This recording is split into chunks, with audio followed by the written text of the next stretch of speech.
tuve la oportunidad de presenciar vía la televisión yo no diría el discurso, el breve mensaje que dirigió al país el candidato presidencial del Partido de la Liberación Dominicana, Gonzalo Castillo. Era obvio, cuando va a hablar un candidato presidencial o el presidente de la República, todo el que está en tarea de comunicación y todo ciudadano responsable debe de escuchar esos mensajes. De lo de anoche, ese no es mi tema hoy, solo quiero decir que me agradó mucho ver a un Gonzalo Castillo describir parte de lo que será su programa de gobierno. Anoche habló de lo que será la construcción de obras de infraestructura. Asumo que en el futuro cercano producirá otros mensajes para detallar sus planes en otras áreas, salud y otras áreas. Pero anoche lo que más me llamó la atención del mensaje de Gonzalo fue la seguridad, la precisión que mostró durante los 8 o 9 minutos que habló. Es obvio que es un candidato, un político que ha ido ganando confianza y que hoy se siente mucho más empoderado de la tarea que de manera repentina se le asignó y que él ha puesto todo su corazón para desempeñar al más alto nivel, ostentar la candidatura presidencial del partido de gobierno, el Partido de la Liberación Dominicana. Así que seguridad, precisión, confianza fue lo que más me llamó la atención anoche de ese discurso o de ese mensaje de Gonzalo Castillo. Quiero referirme a la situación en los Estados Unidos. Don Álvaro inició su comentario de esta mañana tratando ampliamente ese tema como era de rigor. Esta es una situación que está preocupando a todo el mundo. Estados Unidos es una nación a este momento con 1.766.425 casos confirmados de coronavirus, 103.637 muertes. El liderazgo a nivel mundial lo tiene Estados Unidos dentro de la pandemia del coronavirus. Eso lógicamente ha llevado a la desesperación, sobre todo por el confinamiento de meses de la población norteamericana, un país cargado de frustraciones. Al día de hoy, más alrededor de 45 millones de desempleados, un desempleo que sobrepasa el 15%.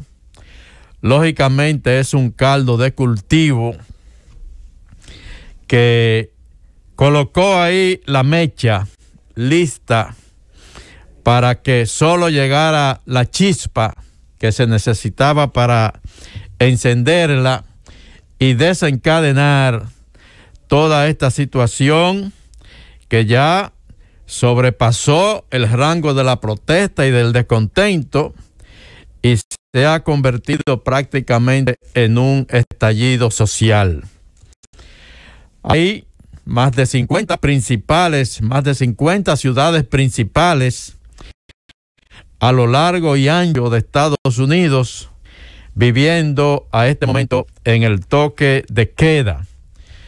Un toque de queda que debido a la furia, a la ira que se observa, ni siquiera está siendo respetado por gran parte de los participantes en esas protestas que ya, hay que decirlo, hay mucha gente que anda protestando pacíficamente por el asesinato de George Floyd en Minneapolis, Minnesota, pero hay otra gente que ha aprovechado la situación para cometer actos delincuenciales, saqueos.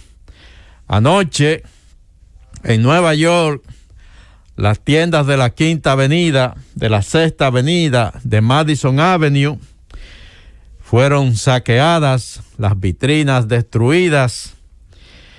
En Hollywood, en California, Los Ángeles, los saqueos llegaron hasta la meca del cine, Hollywood. En Nueva York fue declarado ayer, por más que se quiso resistir el gobernador Andrew Cuomo y el alcalde de la ciudad, Bill de Blasio, Nueva York fue declarado anoche en toque de queda por primera vez en 77 años. La última vez que en Nueva York se declaró un toque de queda fue en 1943 por un tema también de carácter racial. Anoche, los manifestantes, un policía haciendo su labor, tratando de controlar la situación en una calle del medio Manhattan, la zona donde están las grandes tiendas y las icónicas avenidas neoyorquinas. Bueno, pues un agente policial arrollado deliberadamente por un elemento que le lanzó un vehículo encima a toda velocidad.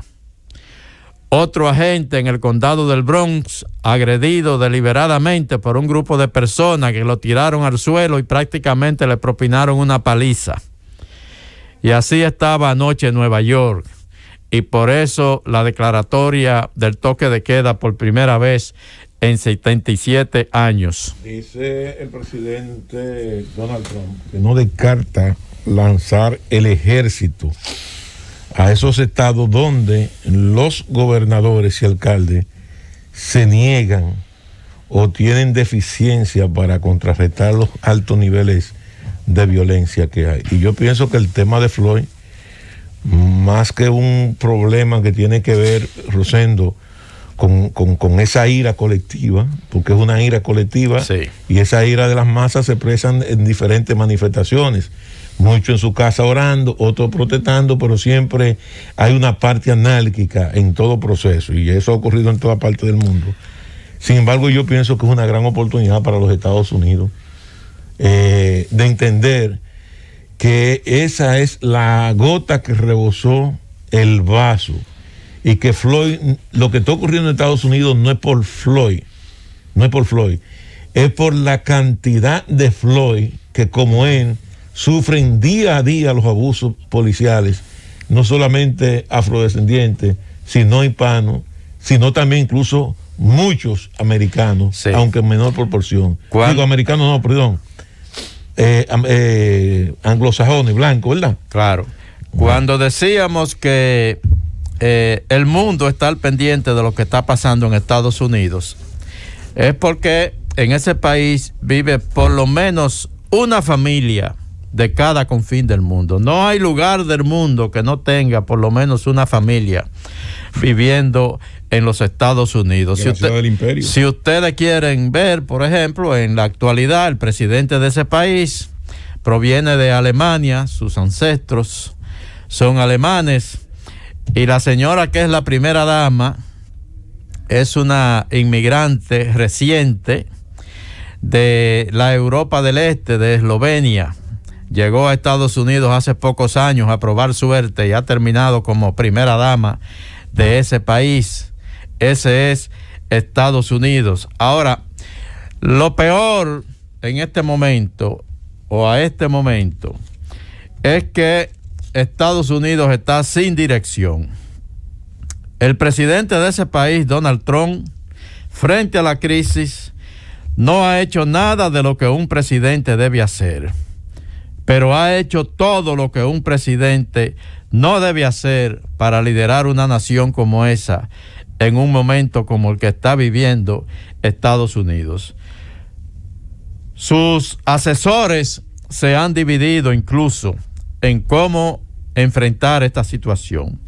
Un grupo de sus asesores le aconsejó dirigir un mensaje a la nación, asumir su rol como jefe del Estado y dirigir un mensaje a la nación desde la oficina oval, llamando a la paz, tratando de pacificar el país. pero otro grupo de sus asesores, entre ellos su yerno, el marido de su arrogante hija Ivanka, le aconsejaron que no, que lo que había que hacer era que la policía saliera a la calle a reprimir, que los gobernadores lanzaran la Guardia Nacional a las calles a reprimir a la gente, que no era momento, que era el momento de que la policía y la Guardia Nacional actuaran, que no era el momento de discurso. Lógicamente, ese presidente optó por el segundo consejo, se desmarcó por el segundo consejo, y ayer salió a los jardines de la Casa Blanca de manera informal a decir que los gobernadores, si no lanzaban la Guardia Nacional a la calle, las poblaciones lo iban a ver como unos imbéciles, lo mismo que a los alcaldes, lo mismo que a los jefes de policía, y que él como presidente de los Estados Unidos tenía la responsabilidad de garantizar la tranquilidad de los ciudadanos decentes de ese país, y que si ellos no asumían su rol, él iba a lanzar el ejército a las calles. Señores, en un momento como el que está viviendo en Estados Unidos, lo menos que necesita es un presidente como Donald Trump. Yo estoy muy preocupado en lo personal. Mi hija, que es una agente de la policía en la ciudad de Nueva York, estaba en su casa, trabajando desde su casa, porque tiene un embarazo ya de 8 meses, pero ante la crisis, anoche fue llamada a servicio nuevamente, a que se reintegrara, porque Nueva York se ha quedado hasta corto de fuerzas públicas para controlar la situación. Ojalá, y en algún momento retorne la paz a los Estados Unidos, pero dentro del marco, dentro de la dirección que tiene ese país actualmente, la cosa parece que va a empeorar. Llévatelo, Cundo.